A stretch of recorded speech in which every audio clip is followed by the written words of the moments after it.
Hi there. I'm Janet Chandler with the Cullman Tribune, and I'm here to read you a bedtime story.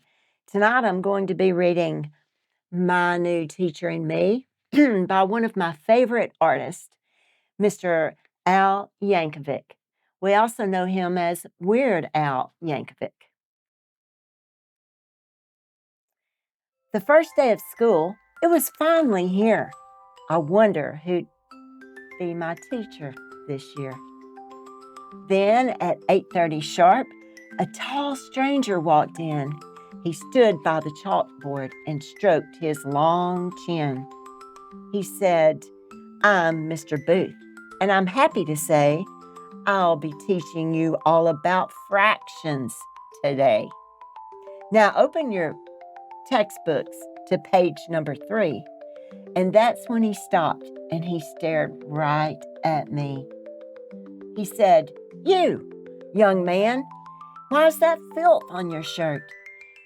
You can't come in my classroom all covered with dirt." I said, "Hi, nice to meet you, sir. Billy's the name. See, a funny thing happened before the bus came. I was digging to China out in my backyard, and I was almost there when I hit something hard. Well, I dug and I dug and I dug a bit more and discovered the skull of a real dinosaur. And I would have cleaned up, sir, but hey, I'm no fool. I just couldn't be late on the first day of school." For a second or two, Mr. Booth kind of froze. Then he walked up to me and he looked down his nose. "I don't tolerate nonsense. No, not 1 degree. And your story sounds highly unlikely to me." "Now, of course it's unlikely," I said. "Oh, by far. The awesomest things in the world often are. For instance, this friend of my third cousin Ned's got a farm where the dairy cows each have 2 heads. That's so highly unlikely, the tourists all stop just to take their own pictures at $3 a pop." "Completely ridiculous," sneered Mr. Booth. "Please stop wasting our time and just stick to the truth." "Well, the truth can seem crazy, like that day in June when my grandfather famously walked on the moon. And he played ukulele while flying a kite. It was all in the papers. You've heard of it, right? You know what? My grandfather even implied someday he might take me along for the ride." The class started cheering, "Take us! Take us too!" Then Mr. Booth bristled and snapped, "That'll do. Pure poppycock. Class, please be quiet. Be still. He is not going off to the moon. Never will." "That's all right," I told him. "The moon is okay, but I've been to a much cooler place anyway. I just went on vacation with my dad and mom to an island somewhere between Norway and Guam, where the blueberry muffins grow right on the trees, and you flip inside out every time that you sneeze. All the rabbits say moo, and the poodles go neigh, and the traffic light colors are pink, blue, and gray. Oh, and every third Thursday, about 1:30, all the gravity stops. Wow, is that ever fun?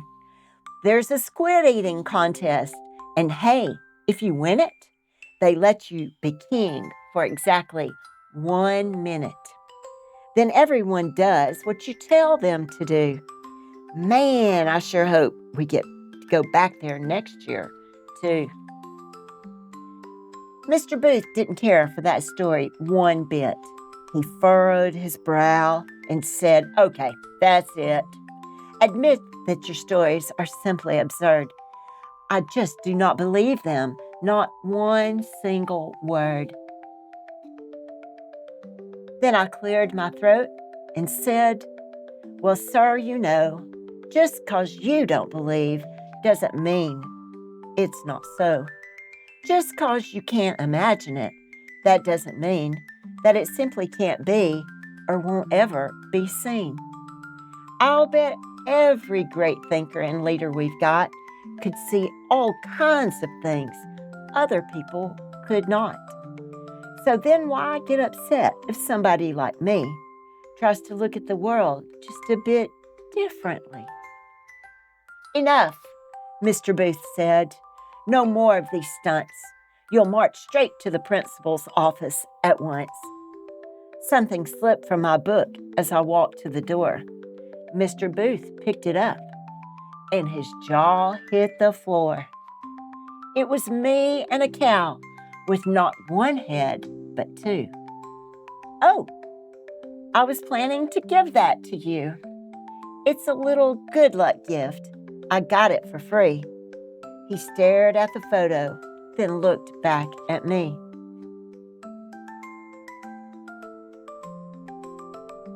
I avoided the principal's office that day. In fact, old Mr. Booth put my gift on display.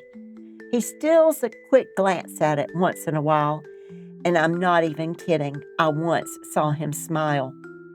We should get along fine, and it's certainly clear there's a lot we'll be teaching each other this year, like how all of my stories are perfectly true, except for, well, maybe a detail or two.